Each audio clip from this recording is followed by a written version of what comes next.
Good morning, and welcome to the second major Apple product event in less than 100 days.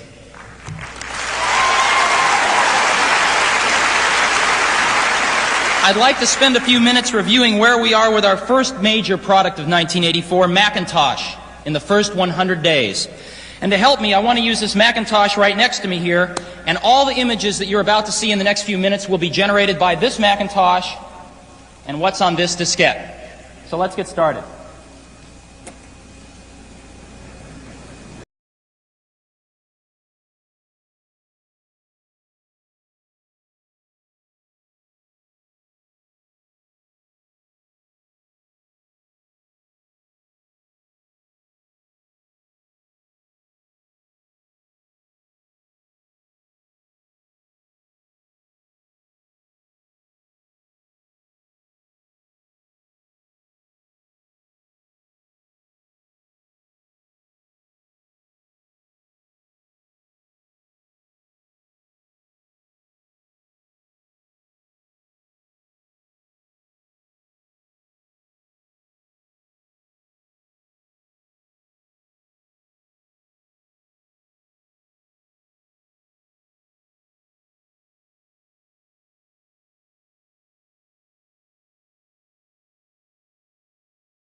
Today, April 24th, is Macintosh's 92nd day.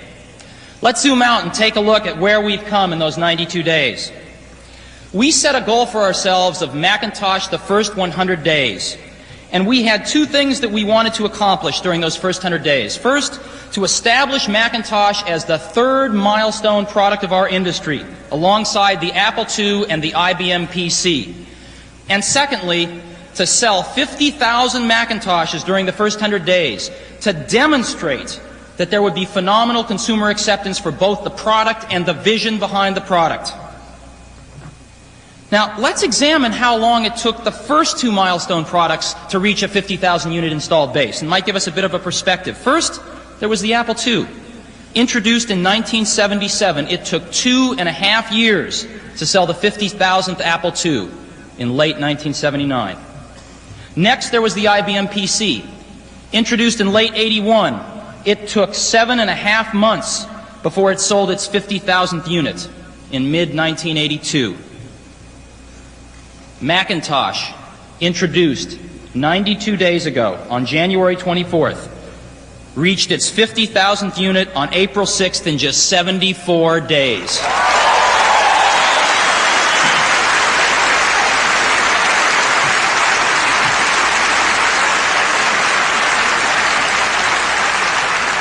And Macintosh took only 74 days to establish itself alongside the other two milestone products.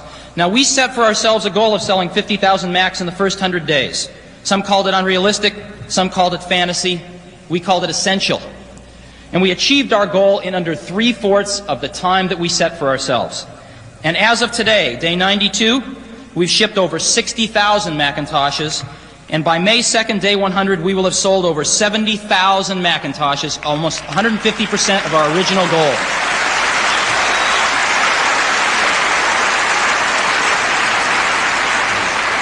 I have a very simple message for all of you dealers out there. That is, thanks, thanks, thanks. We did this as partners.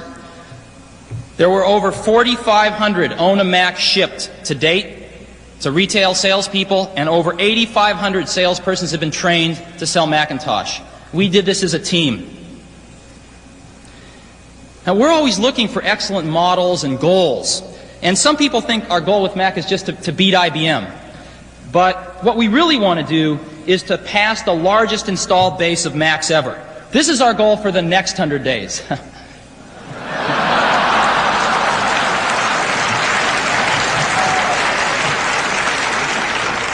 Seriously, though, I got a letter from the Vice President of Marketing of McDonald's, among the many others that we received.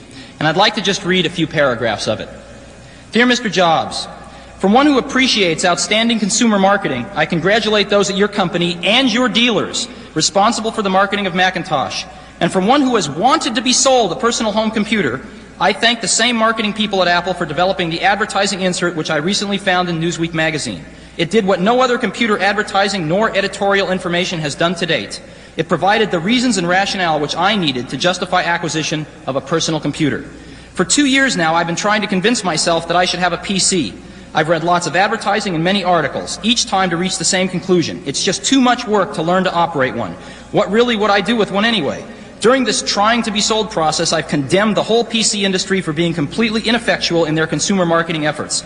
How could people so bright enough to develop and manufacture computers be so dull when it came to selling them? I actually considered approaching you or one of your competitors with some friendly advice on marketing to the consumer. No need anymore. Apple has done it. Your Macintosh advertising has sold me, and you've shown your industry how to market personal computers to real people. Again, a professional congratulations and a professional thank you to the marketing team at Apple and all of your dealers.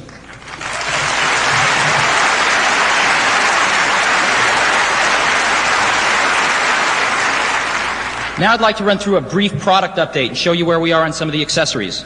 The external disk drive, we've slipped about 60 days on this. That's the bad news. The good news is they'll be on your stores May 9th.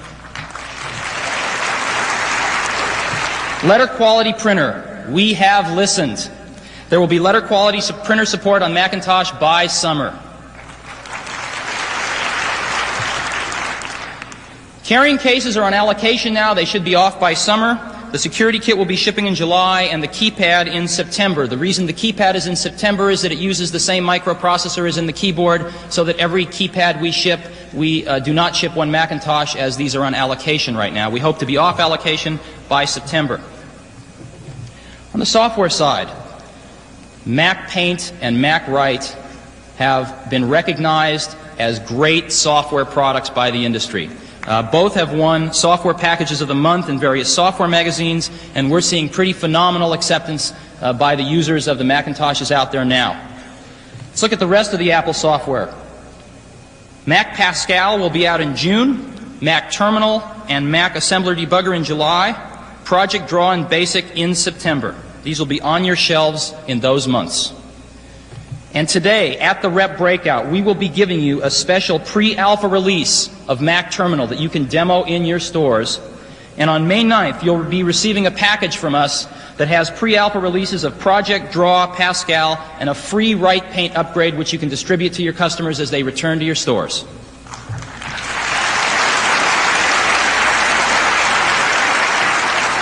Now, the majority of software is going to come from third-party software developers. To date, we've had over 6,500 inquiries. We have trained over 2,000 software developers in our seminars. There are over 250 serious developers working right now, and we expect over 150 applications by year-end on your shelves. I'd like to show you some screens of some of those this time. This is Mac Project. We think it's going to do for project management what VisiCalc did for financial modeling. This is one of the setup screens in Mac Terminal. It's an extremely good terminal package, which you'll be seeing today.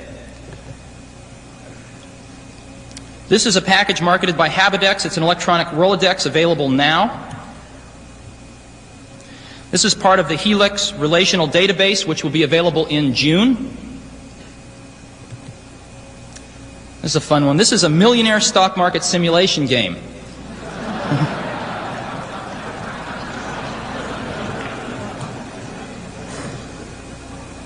This is a package from Dow Jones, which will be on the market this summer.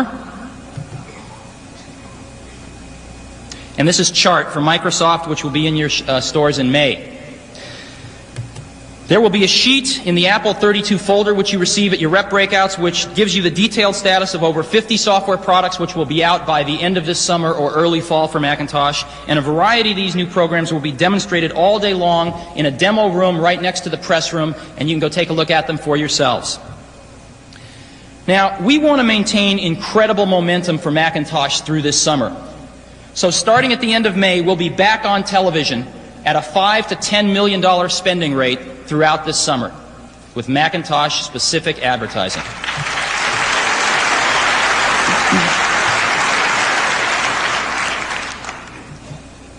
Now, those of you that know me certainly know that Macintosh has been the most important thing in my life for the last 2.5 years. And remember that 92 days ago, nothing was guaranteed, that we together risked a lot on innovation. And now, 92 days later, I think we can clearly see that our collective efforts have changed the world of personal computing forever. And I just want to say congratulations to all of you out there, and I just want to say a very personal thank you.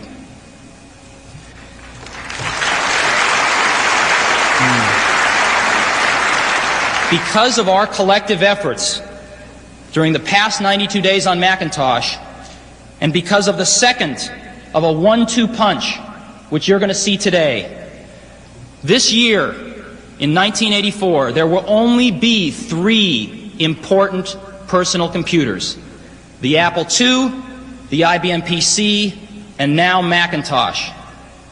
And thanks to you, 2 of them aren't computers at all. They're apples.